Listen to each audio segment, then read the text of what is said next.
Hello, everyone. I'm Erling Linde. I'm the CEO and founder of CV Partner, a software as a service company from Oslo, Norway.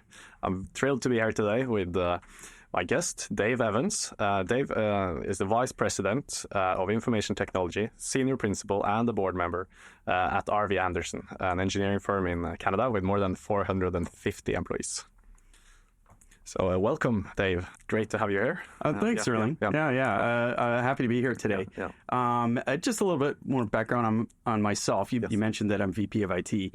I've also got a technical background in the company. So I'm actually an engineer by training, and worked quite a few years as a project manager and project director, so in professional services. And also was a software developer at one point. So in the late 90s, early 2000s, during the dot-com boom, I wrote software and did development stuff. So I've got a pretty rounded background. And specifically at RVA, my boss's task to me is to obtain maximum value out of our software. We've got quite a few specialized pieces of software at our firm. Last time I looked, the list is 75 different tools. And all of them come with specific capabilities, and frequently we're not using all of them. So my job is to maximize that utilization. Software is a very large overhead item for a company, so that's my job at RVA. Yeah, thank you so much, Dave, for being here. And we do share a background in software engineering. So I'm looking forward to a very exciting discussion today. We will be diving into sort of the benefits of choosing a niche B2B software solution over perhaps a broader, more generic solution, and touch on how you can sort of leverage those types of solutions to gain some competitive edge. And obviously choosing the right software solution, as you touched upon, with 75 different pieces of software. Challenging. That is challenging, and I guess you have to make some choices on what type of solution, and but obviously knowing that you have at least chosen one niche solution. Yes. From your perspective, what is the benefit of going niche instead of a more generic, broader solution? Certainly in this particular instance, when I'm looking at CVs, or frequently called resumes here, there's lots of tools out there that will sort of bundle that type of an application or that type of function into a larger tool. One of the challenges with that I find is that when we went out into the market and we wanted to solve a particular problem, and that was dealing with CVs, we didn't really want to be changing a bunch more of our firm, in particular our processes, the things that are related around preparation of proposals, how we manage that workflow during the proposal production.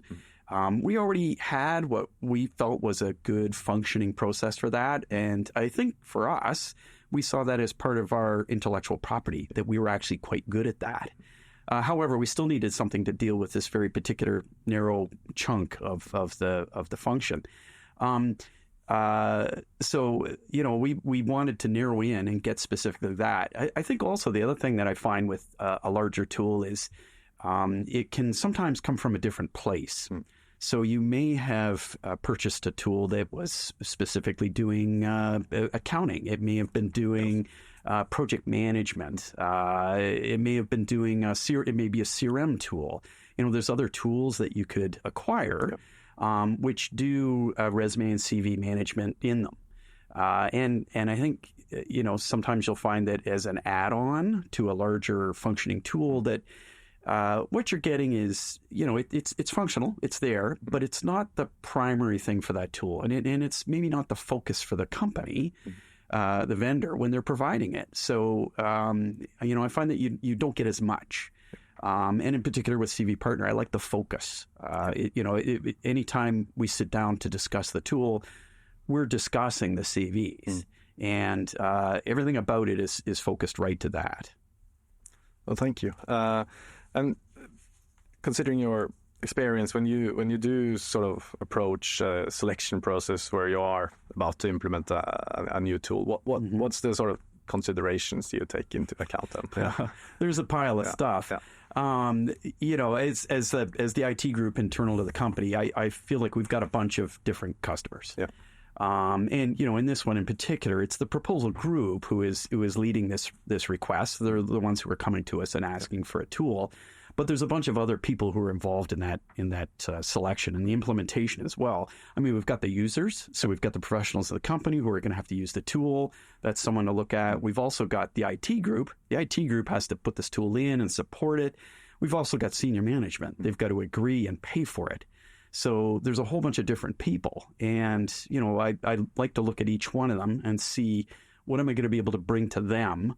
You know, what's the fit like? So let's start with the proposal group first. Again, I think a number of things that I mentioned earlier are really good fits for the proposal group. We know that we're going to get very tailored training. We know that this tool is solving a very specific problem for them. You know, they've already got their own functions about how to track proposals and prep proposals and you know, do the artwork and all the other things that have to happen for a proposal. So for them, you know, this was a very specific niche thing that had to be dealt with, and a bad problem for them. You know, just to talk a bit about the problem, obviously for the proposal group in our firm, being an engineering firm, most of the engineers don't usually have to meet a deadline. They're particularly bad at this. They've promised something to a client. They've worked on it for 8 months. If it's a week late, it generally isn't a big deal. For the proposal group, that's not the case. They've got a very hard deadline for a proposal to get in. They don't have very long to put it together. It's difficult for them to get the attention of the designers and the engineers in order to get their resumes up to date and get things submitted. So they're in a very challenging spot when it comes to this type of information. So recognize that we needed a powerful tool that's going to help them with specifically this. Also, it's got to be something that's easy for them to manage. We want them to be able to manage it themselves. So then I look at the user group. So that's all the professionals across the company. They're going to be using the tool. It's a large group. I'd like to look at a couple of things. One is, what's the acceptance going to be like? How hard is it to use the tool? Is this sort of a fairly natural interface that you can just sort of fall through and pick it up fairly quickly? We've got smart employees. You know, they're engineers. They're technical people. They're familiar with software, and you know, yet at the same time, I want to make sure they're going to be able to use this because, again, this is a tool that they will use almost any complaint they can to not use it because they don't really want to do this part. It's not building a bridge. It's not getting a road paved. They're trying to do something else. So I'm looking at that group. I'm also looking at the time it's going to take to train. Cost, when I get to my last group, cost is a very important factor. Time to train is a very important factor. The bill out rate for my company for an hour is a lot of money. So if I want to allocate an hour or 2 hours or 4 hours of the whole company to do training, that's a cost and it's significant. So I think it's very important to look at that when I'm considering what my tool looks like. What's going to be the benefit coming back versus what's my total cost of ownership, which is the software plus the training. So I've got that group, and then I've got the IT group. This is a SaaS product, you know, a software as a service, which is great for IT and purchasing. We really like that because that model means that we can grow whenever we need to grow. We're not locked into something. And also it's a cloud-based tool, which IT loves a lot. We're not going to have to look after managing this tool internally. It's not on-prem. CV Partners managing all our backups for us. You know, we've got excellent ability to pull data out and store it ourselves if we want to. So if we want to have our own backups, we can do that. You know, as far as a platform goes and a tool goes, the IT department's going to like this a lot. So then I get to my last customer, which is senior management. And yeah, I've got to build a package for them that is going to be acceptable. So yeah, I've got my immediate client, which is a proposal group, but ultimately at the end of the day, I've got to put together what my costs look like and sell that to the senior management. So that's sort of what I'm looking at for a tool. Yeah, it's really interesting that you're thinking about the success of the adoption and the total cost as well. I guess it, and also that sort of sense of that, this will be a success, right? The success part, I mean, to get to the success part, although you've sort of set yourself up initially and done the assessment and chosen a tool, then you've got those next steps. And, with this type of a tool, obviously we're going to have to convert a whole bunch of data. So at RVA, we had a huge pile of Word-based CVs, not in good shape. And I'm as guilty as anybody else at the company. Mine was not in good shape. I had a number of sort of offline CVs that I would use. If somebody called me up and said, "Hey, we're doing a different type of job. Have you got some stuff that's about this other application?" I would say, "Yeah, I've got some stuff somewhere." You're not the only one, though. This is standard. It wasn't just me. Everyone's in this boat. So we knew that, and we also knew that, every CV, it was listing a project. So you might have the same project listed on 20 CVs, and it's different every time. Yes. So, we knew going into this, and I think it's very important to be prepared when you're going into a conversion like this, is that you are going to have to do some work.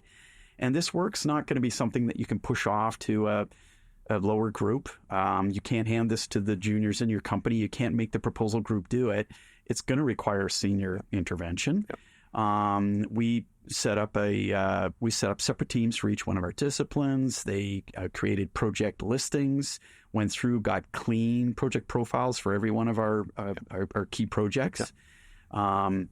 We also got our employees to go through and do cleanup on their resumes so that importation could work correctly. But once we had done that legwork was our work. We had to get our data in order. Once that was done, importation, starting up the tool is very quick. Yep. But that upfront work is it's substantial. And at the same time, though, that you're now starting to build on something that is going to help you in the future. And so it's not this one-time thing where you're doing it and you're back where you were before. Now we've actually got something in the tool and it's starting to run. So every time something comes up and somebody will say, "Hey, we just found out something's described wrong," or whatever, I say, "Hey, get that fixed.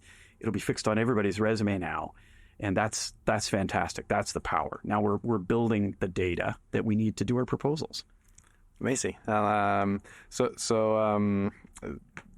So as you said, when you put this plan together, you had support of senior management. Mm-hmm. You got buy-in from IT. You say that you do sort of post-implementation reviews as well. Is that? Yeah. One of the things that I've noticed, and this sort of ties back into my tasking for my boss, is that you can go out, you can buy a piece of software, you can have your plan, do implementation, do the training, get it running. It's really important to go back and take a look at that software after the fact. And I don't just consider it to be sort of project closeout from an IT perspective, but also, something that needs to be renewed, depending on the tool, needs to be renewed on a fairly continuous basis. And that is, you bought a specific tool, you're spending money on it. This is an overhead cost. Are you getting the benefit out of it? So, and this is particularly true if you've bought a larger tool that's got a number of components to it. So are you getting use from all those components? Are they all doing something for you? It can be easy to sort of lose track of something, or a process gets changed, or, the process sort of happened and got implemented, but maybe it's not optimal. So I think it's important to go back and review a tool after you've put it in to see how it's running. Yes, no, I completely agree. And thank you so much for sharing all of this. I know you have some potentially tough questions for me as well. Absolutely. Yeah, so we've been working together for a little while, but I'm curious about CV Partner. I mean, you've made this decision to stick to a very specific tool and stay with that for some time now. Yes. So how did you come to that? Because I think a lot of firms don't do that. They for growth they want to spread. Yes. And you haven't done that. So. Well, I think we've had that focus since the beginning, and we've been very conscious about it. I sort of truly believe that if if you focus on something over time, then you can be the best in class. If you get my point, you can constantly refine. We have been tempted to go off course a lot of times, but we have managed to stay true to it, and I think over time we've got that confirmation, right? We've seen that. I think, as you pointed out, we've seen with many of our customers that we kind of slot in to this gap that needs to be filled, but because we are set out to only fit into this gap, and we do that. That's where we put our focus. This is what we do every day. We dream about this. We go to work and just constantly refine it.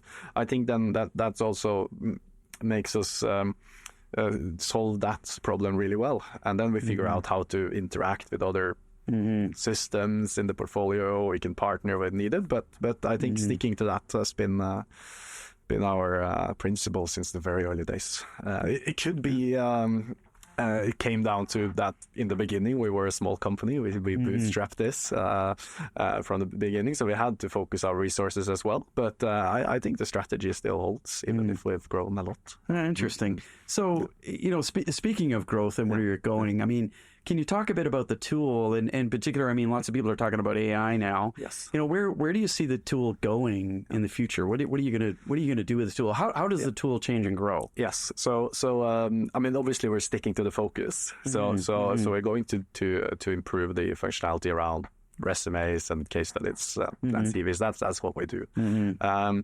But I think at the moment there's like two streams on the product that we're working on. So the first one would be, I would say, we call it enterprise features.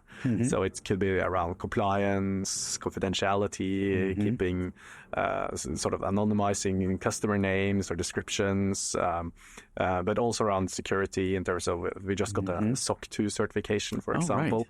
Right. So all that sort of, all this around auditing, security, compliance, complex enterprise functionality, robustness. Okay.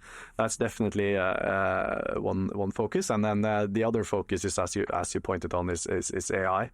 And we have, like everyone else, done a lot of experiments on AI. We had our first AI feature, I think, go live in August last year, and we also recently released some more. But I can share some light on the thinking around that. I think we are, like, the first feature we launched. That was just like creating a description for a customer. And the only input was the customer name. And why did we do that? It's because we were afraid to use any sort of personal data and something. Right. You just basically take a customer name and you get back a description. Very sort of safe experiment to do, but still provides some value. But now we've taken it a bit further. So what we launched recently was a translation feature. So as you, for example, here in Canada, you have English or French, and in the Nordics, where we are from, there's many languages. We have customers in the Benelux who have, French and Dutch and English and Flemish and all kinds of languages, and they could be a huge time saver for them, even for large US companies that have offices abroad, being able to quickly translate. And we can see that the AI sort of level it is now, it creates really good translations. And from there, we're looking at what else can we do with the text. So imagine you have a bid coming up, and there are some limitations on the resumes. For example, the summary can only be 100 words or 200 words or 400 characters. Yes. Whatever. Yeah. And when you look in the database, you can see that someone's written this. And we frequently have this issue. So we tried that with AI, and you can just magically see. It just takes the essence out of it. Interesting. But one important principle I think we've put in place is that you do have to review it. Yes. And there is a review button, and you have to click, I have reviewed it before it's out. Right. Okay. Because it can be, as you touched upon before we sat down here today, that AI can hallucinate. So you do have to have some quality control. Another interesting thing on the translations, for example, is that you can do it and you do it again and you get a different result. Oh, interesting. So it's not like right. There's not one answer. No. So you can sort of reiterate, which is interesting. But I think we have to, as users as well, we have to learn how to use it properly. But we are putting some safety nets in place to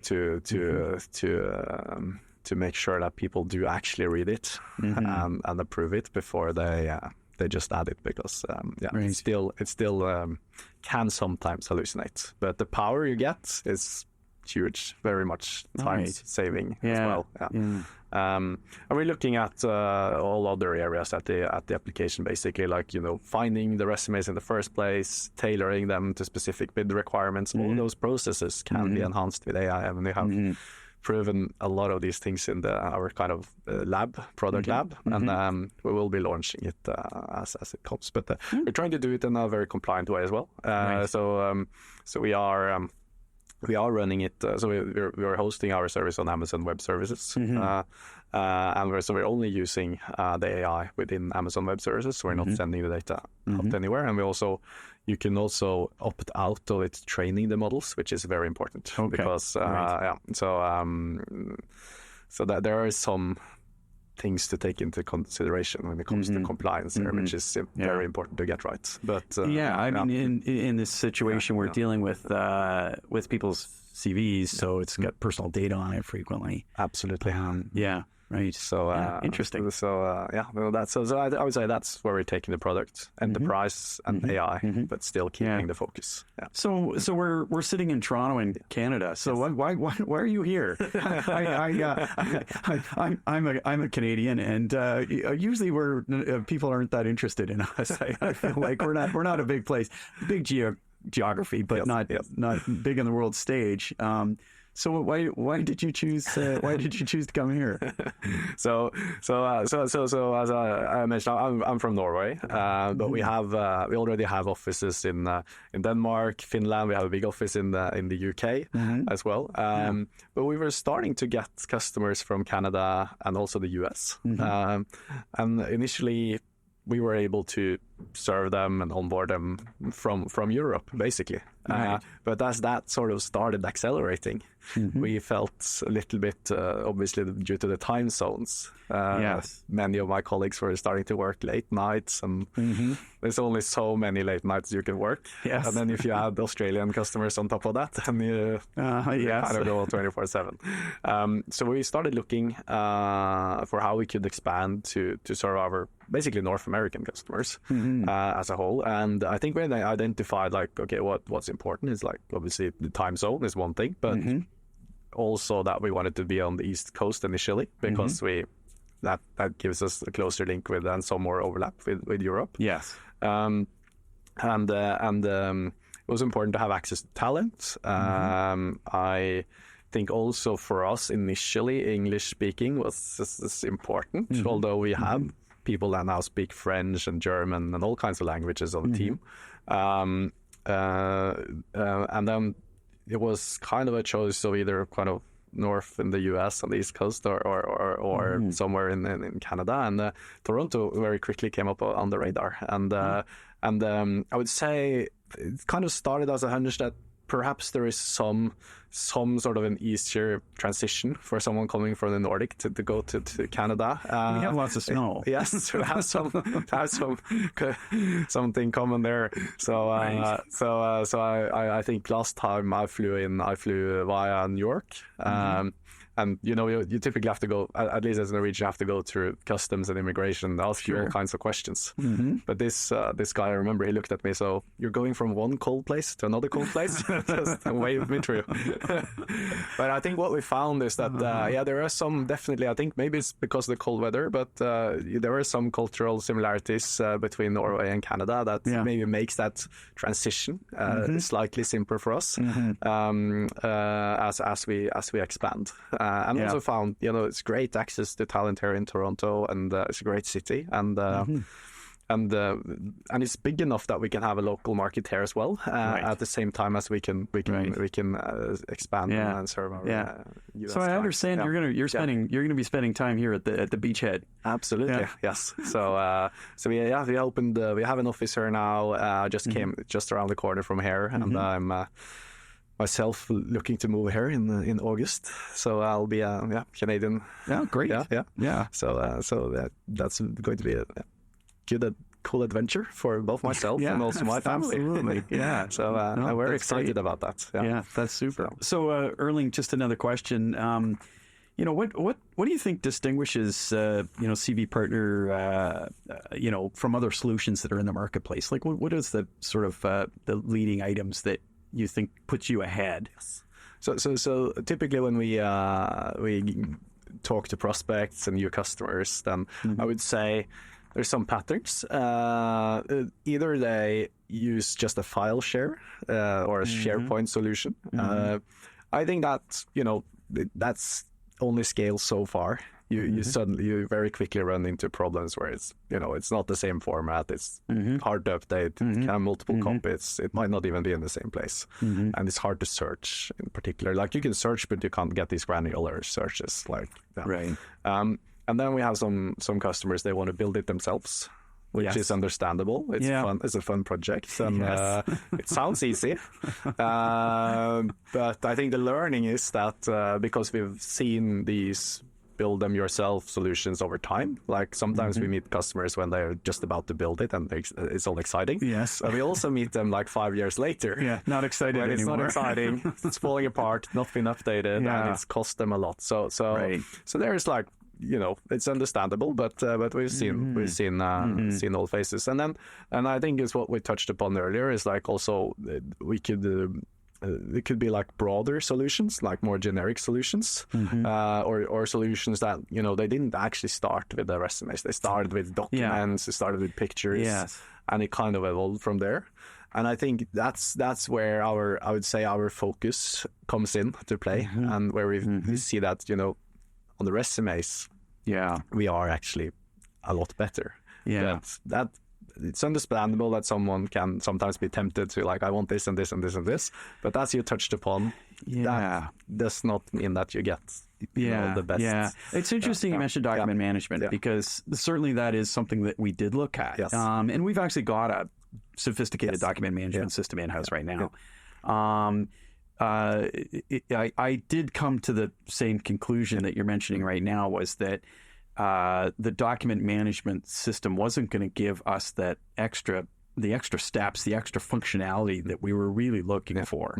In CV Partner, it's pretty slick that I can have very customized resumes for 3 or 4 proposals going on simultaneously, and it's just got that extra level of functionality that's related specific to what we're doing, specific to proposal preparation. And it's very much tied to that. And yet at the same time, it's not trying to do my proposal preparation.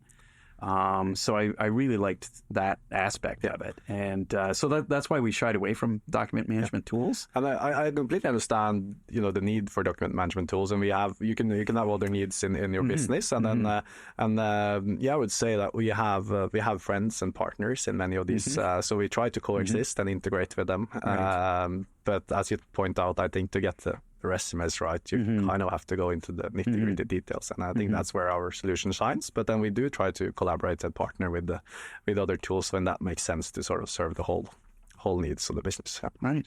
So thank you so much, Dave, for coming here and sharing your very insightful, I would say, learnings, but also experiences. It's been a pleasure discussing this with you today. Yeah, thanks. Happy to come. I always like to talk about technology. Amazing. Thanks a lot. Yeah, thank you. So now we'd like to open the floor to our audience. So if you have any questions, feel free to ask them in the chat and we will answer.